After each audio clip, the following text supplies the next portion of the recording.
వస్తుంది. आशीष गारू ABP. Sir मेरा question आपसे है।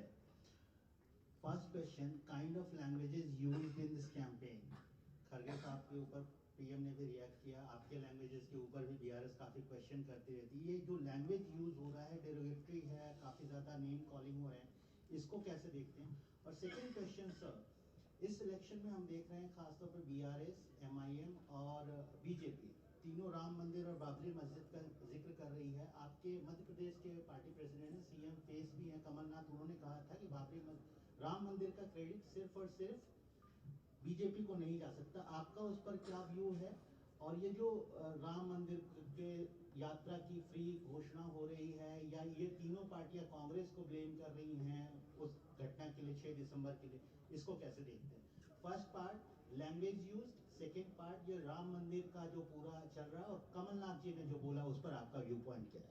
तो ये लैंग्वेज के बारे में आप कितने दिन से तेलंगाना में रिपोर्टिंग करते जा रहे हैं मुझे तो पता नहीं।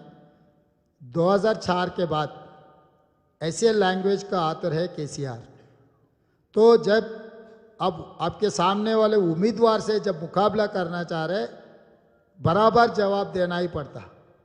तो अगर आप हिंदी में पूछे, मैं तेलुगु में जवाब दिए तो आपको समझने में थोड़ा दिक्कत हो जाएंगे, फिर भी आप समझते होंगे नहीं मालूम है, मगर थोड़ा दिक्कत हो जाए तो आप हिंदी में मेरे सवाल पूछे, मैं हिंदी में जवाब दे रहा हूँ।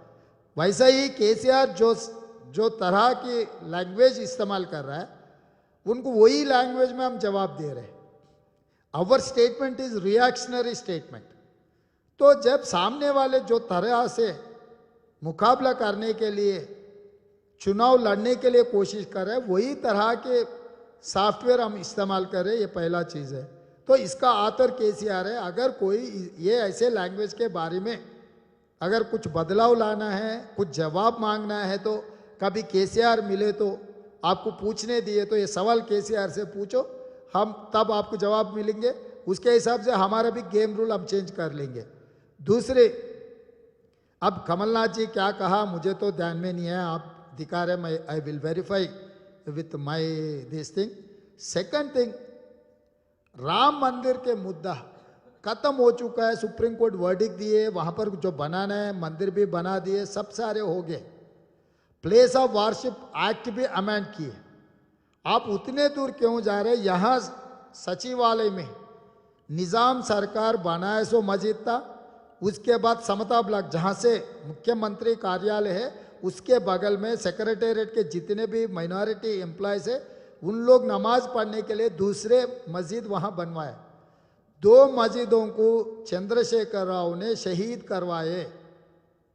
अगर दूसरे मस्जिद अगर बनाना है, और तीसरी बात वहीं मंदिर था, वो इतना सेंटिमेंटल मंदिर है कि 150 ईयर्स से वहीं मंदिर था, वो मंदिर को भी केसीआर ने शहीद करवाए। सेक्रेटेरिएट में 2 मस्जिदों को, एक मंदिर को शहीद करवाए। तो यहाँ के नेता, यहाँ के केंद्र मंत्री किशन रेड्डी यहाँ से रिप्रेजेंट कर रहा है। किशन रेड्डी कभी मंदिर के बारे में मुद्दा नहीं उठाया। ये हैदराबाद शहर के मालिक समझता है असदुद्दीन ओवैसी जी, वो 2 मस्जिदों को शहीद करवाए तो कभी जिक्र भी नहीं किए। मस्जिद और मंदिर के लिए कांग्रेस पार्टी तेलंगाना हम लड़े, हम हाईकोर्ट में केस फाइल किए। तो आपको तो प्लेस ऑफ वर्शिप के बारे में, एक्ट अमेंड के बारे में 1996 के बाद आपको पता है। आज के तारीख में जो सेक्रेटेरिएट के अंदर मंदिर रहना था, मस्जिद रहना था, निकाल के मिंट कंपाउंड में डाल दिए। इसमें किसको पनिशमेंट देना? ये जो मुद्दे उठा रहे मंदिर और मस्जिद के, ये 2 लोग यहीं से, ये केंद्र मंत्री है, दूसरे तो देश की नेता समझता है, दोनों चुप क्यों बैठा हुआ है? क्या लालूची है केसीआर से दोनों का?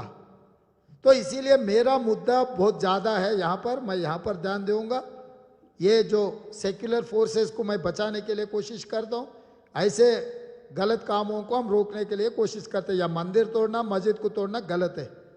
कांग्रेस पार्टी कभी भी ऐसे कामों को अलो नहीं करते।